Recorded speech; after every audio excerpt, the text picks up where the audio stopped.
Hello, welcome back, or welcome for the first time. How are you? I hope you're doing well. I have plenty of pimples on my face. Just don't look at it. I tried to record this yesterday, and this is the video from yesterday. And I have a new share button. This is my early Christmas gift to myself. I don't know. I feel lazy to put on the Christmas tree. Yeah, I was. I guess I was too excited. I don't know. I'm cold today. Okay, I'm cold. Stupid weather outside. So my my camera is died, so let me change the battery and let's just try to ink this dog. See here, let's get into this.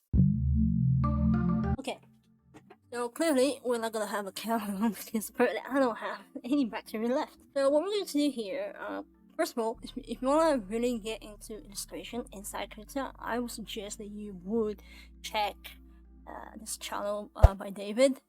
Go check out David. He does have amazing tutorials on Krita, and especially for illustration in Krita. Now, as you know, and if you don't, I do mainly animations here and goofy videos, so I don't always use Krita to illustrate stuff in it. I mean, I do draw inside Krita, but illustration, it's a different type of process most of the time. So yeah, go check out David. Probably you know about his channel than mine. I recorded this video yesterday. I was overtired for whatever stupid reason. Hormones, I guess. I don't know. I woke up this morning.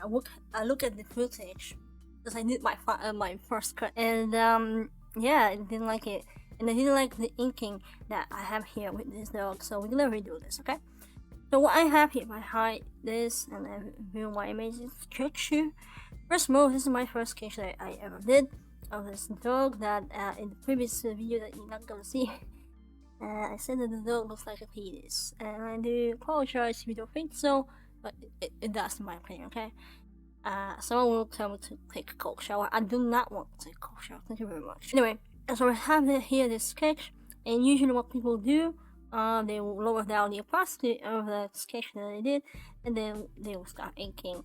And so far so good, but when you remove your sketch, and you see your inking final piece, well, it's not it's not always the best, and at the end of the day it takes a lot of practice to master something, right?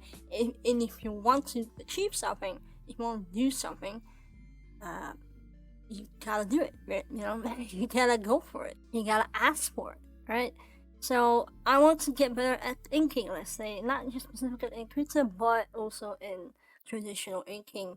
It's very hard, especially if you don't practice or you're just sitting there. You want to do it and then you never end up doing it, right? Do you follow the logic? I think you do. So this is my final inking, and I'm not quite happy with that. So I'm going to show you how you can do a better inking. So we have the sketch, and right now, right from here, you need to do a couple of stuff. Now, this is my Krita setup. Don't pay much attention about the setup. I'm going to tell you how you can get the stuff that you need. The first thing you need is the two options. You go here. I don't know what was that. And then you go two options. Create. You can pop up somewhere. You don't need a timeline, so we're not gonna be yeah, we're not gonna worry about the timeline, but we're gonna worry about the brush tool that we have here. So this is one very important thing that we're gonna use to ink our illustration. I'm gonna go through this, okay? If your pen pressure doesn't work, then check your tablet drivers. Unplug and plug back again your tablet.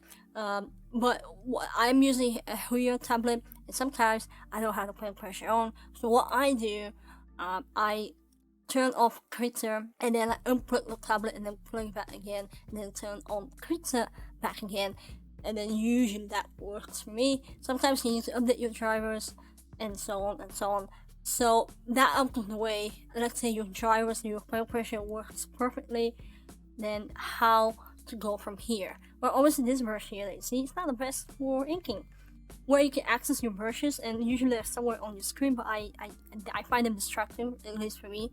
When you click on this icon over here, you're gonna see all the brushes. Also, all of these brushes that you see here are free, and I collect them all the time.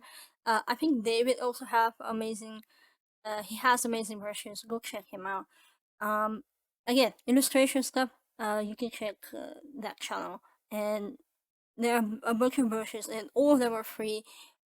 If you want to support the artists, I mean, go and buy their stuff. I'm do that. I'm trying to do free stuff here for you guys, okay? So that's one of the stuff that you can pick. You can pick one brush, and you can try to master that brush. I think that's the best way you can do it. If you're completely beginner, like, try to pick the brush you like, and try to work with that brush. Let's just start off with the basic brush, which is this one. And if I draw here, you will see that brush is not quite friendly, isn't it? Because it doesn't have a pen pressure on. The first thing you need to learn, if you want to ink stuff, and it doesn't matter if you're good at inking for illustration or animation, you need to learn the basic shortcut, which is Control and Z. Yes, we're gonna do that. Boom, boom, boom. Done. The other thing that you need to know, you can move around your canvas, and that's important to know how to. Space to move around the canvas, and literally you can rotate your canvas with the button 4 on the left, button 6 on the keyboard on the right, and when you press 5, it does center your work, which is very nice. It's don't be afraid to use those shortcuts, and don't be afraid to rotate and try to get the best angle. When I was growing up, when I was a teenager, I heard a friend of mine used to go to drawing lessons. I never went to drawing lessons in my life. I think I went once, like for 2 weeks, because I wasn't sure what I was going to apply with, and then I went for something completely different because family. And then I think everyone has those kind of families. At least one person there, they will be like, they ask you what you want to study, and then they go, maybe you should be a doctor or something. I'm like, why? I don't want to do that. Stop it. But yeah, so that's one of the reasons I didn't go to practice drawing and stuff. But you can do that. I'm trying to say that you can find the information, because it's everywhere these days. Don't put yourself down. Do the stuff that you're curious about. Don't follow your passion, okay? Fuck the passion. Like, go for the curious stuff, and you will find way more than you think you would. So don't be afraid to rotate your canvas. Why I'm saying this, because I had this friend, as I said, she used to go to drawing lessons, and one time in art class, and she was like, "Oh, why are you moving your I was drawing something, I don't remember what. She said, why you're moving your paper? You shouldn't do that. You should, like, no, this is not a professional thing." And I'm like, what the fuck are you talking about? The bottom line that I'm trying to say is, try to do what's the best for you. Try to put your interests first. You will hear a lot of people say different stuff, and I think it's important to hear them out, right? Different professionals will say different stuff, and try to understand their perspective, and try to see if you're doing something wrong, right? So rotating your paper, in this case your canvas, is fine. You see professionals do that all the time, so don't rely on one person's opinion, right? You can see their perspective, but don't get influenced by that. So don't worry to rotate your paper. Don't worry to try to get the perfect angle in this case, and don't worry if you have to hit Control Z 100 times until you get what you want to get. Right? It's all about perspective at the end of the day, and it's important to be open to see different perspective and different view on the world. Yeah, that's very philosophical, but it is like that. If I have listened to my friend, and which I did, because I was young and stupid. Now I'm just, well, not young. Yeah, why wouldn't you rotate your paper? So do that. Use the shortcuts. See what will work for you at the end of the day, and do what's best for you. I'm gonna show you how I do my inking. I suck at inking, by the way, because I didn't practice enough and I didn't pay much attention about it. So it's good to know the shortcuts that I'm showing you here. Control Z 456 is a good shortcut, right? Holding space is also a good shortcut. Your middle button on the mouse is, if you roll it, you will zoom in and zoom out. Since I have a tablet, I use the tablet shortcuts. It's easy for me to work that way. But see, once you did your sketch that you see here, you need to refine that sketch, and that doesn't mean to put the inking, like make a new layer and then start inking it. No. Try to clean up your sketch as much as you can. What this means is you can use shortcut on your keyboard M and then you're gonna see all the mistakes you did, and you will want to cry, I guess. I don't want to cry my situation because it's a little bit off, and my sketch is not that clean. I'm gonna go back to the sketch. I'm gonna change my brush to which brush I use. Actually, I don't remember. I think this one. I don't like this brush, but I can lower the size for that brush from here, and I will try to try to fix my amazing texture. Know the shortcut for your eraser, because with your eraser you can not just only delete stuff, you can also shape some of your lines. For example, you can make them thinner, and with the brush you can make them thicker. For the brush shortcut is B, but when you press one time E, you can select your eraser. If you press again E, you can deselect your eraser, and again control C there to undo the stuff you don't like to do.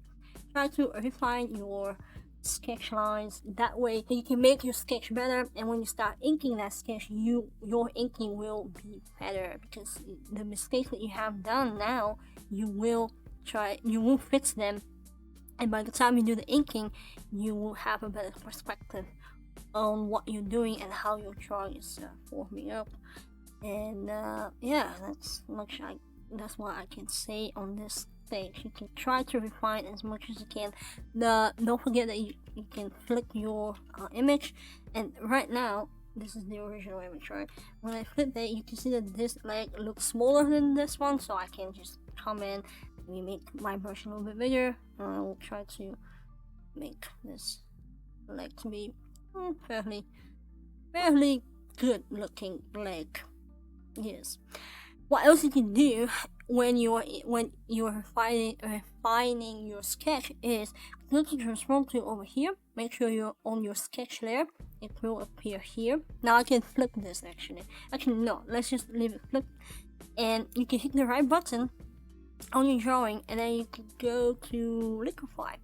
You will be presented with this big ass round brush, if you will, that if I press this and I move, you see that I am deforming the whole sketch. Now I don't want to do that, so Control Z there. So I can try to make this to look better by deforming some of the features of this doggy. Man, I don't know. I have drawn a lot of animals here, huh?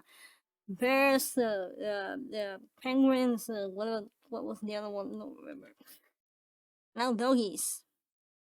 Yeah, I also have drawn dogs. I don't think I have drawn cats. Maybe cats is the next one. I don't know. But you can play around with this, try to find the right symmetry in your drawing. And once you're happy, you can go back to this, and you can look at it. You can move stuff around, as I said, to make it to look pleasing as much as you can. So anyway, let's say we're happy with our illustration, and now we can lower the opacity of our layer, and we can make a new layer on top, and we can pick the brush to ink. A lot of people try to ink with this brush. There are a bunch of other brushes that you can ink. Depends though, what are you going to use this? Or what your piece, where is it going to be? Is it going to be an animation? Is it going to be just an illustration? I'm trying to do this for animation, to be honest. I'm not going to make an animation out of this, but when I make animation, I'm trying to make my lines quicker, because then again, I'm doing animations by myself, and if you ever have worked in an animation studio, usually you have a couple of people responsible for different stages in the animation itself. There's people who just do the cleanup, the line work of the rough animations, and they just do that. And there are people who just do the animatic storyboards, and etc. You know how it goes. So what we can do here is first, before you start even inking anything, right, you can start practicing, right? You can start doing one of those lines, and you can try to replicate them. As I said, I suck at that. Oh my god, I suck at that part. I mean, I'm not good, but that doesn't mean I cannot get better, right? It's not about, oh, it's me, you know, it's just me, I can't do stuff like that. No, you can't do anything you want, you dipshit. So I don't know why I'm so mean, I'm sorry. So this is my sketching here. If you take a look on the two options as I said earlier, you have brush smoothing that you can change that. Usually in the beginning I used to use none. What we'll do is it will be very sensitive, by the way, to your hand movements over here, and I don't know if this is the best the best way you can use this. Some people will use the stabilizer, exterminate, and it will make your drawing. There's this slowing momentum. That you see that there's a. I did that very fast, and there was a little delay there. But you can use that if you want to. You can try the weighted one, and you can. I don't know why I have this alarm on my clock. Shut up. So what else we can do? We can do the basic one, and you can try that. The key, the secret here is to just practice, right? I know you're expecting me to tell you, oh yeah, you should use this brush or that brush. It's not about the brush at the end of the day, it's about you and how precise you are with your lines, because that's what it is. Let's just go back to the basic brush and start from there. If you click this button over here, you're gonna see a new window, a new Docker if you want to call it that way, that will allow you to test out your brush. Right now it's a bit bigger, right? If I lower the size, the brush will become smaller. But still not ideal like this one. This one looks very precise here, right? So how we can add to this basic brush a point pressure? Well, go to size, and you need to check on size, and then you will unlock the power of the dark side. Yeah. So now if I show here, you're gonna see that we have this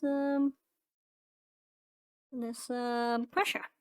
Under pressure, as I say. You can experiment with the curves here. This will give you a bit more precise look. Depends what you want to achieve, but then again, you need to practice and see which one works for you. This one does this. Not a huge fan. So what I usually do, I'm gonna delete this, right? And I'm gonna, what the heck? I'm gonna, come on, put this up. This. It really depends. Another thing that you can consider is to go to the brush. Now I know that the basic brush doesn't have it, so we're not gonna use the basic brush, but I can use any other brush. Let's say I want to use this brush, so I'm gonna go to the extra options of that brush. It's the brush editor, right? So with that brush editor, you see it's a bit more precise. I can go to the predefined tip. Now you don't see what this does here. It does add some texture. It does change the tip of the brush. Now, when you do line work, you don't. Depends what you're doing, right? If you're doing it for animation, you would like your brush to be less, to have less of texture. So let's say this brush, it has some texture to it. So when I start coloring, right? If I'm using this for animation, it will take on the gradient, the texture, so the coloring will be harder for me to do. So keep that in mind. And I can pick this up and I can do this. I can lower the spacing. So now I can have this sort of effect going. So now I can start. I guess this is the brush that I'm gonna use to ink this angry dog that we see there. And I'll try my best to be better than this one, right? To try to have different, maybe this brush is better. I don't know which brush is better. It's not about the brush, I keep saying that, but yeah, they practice,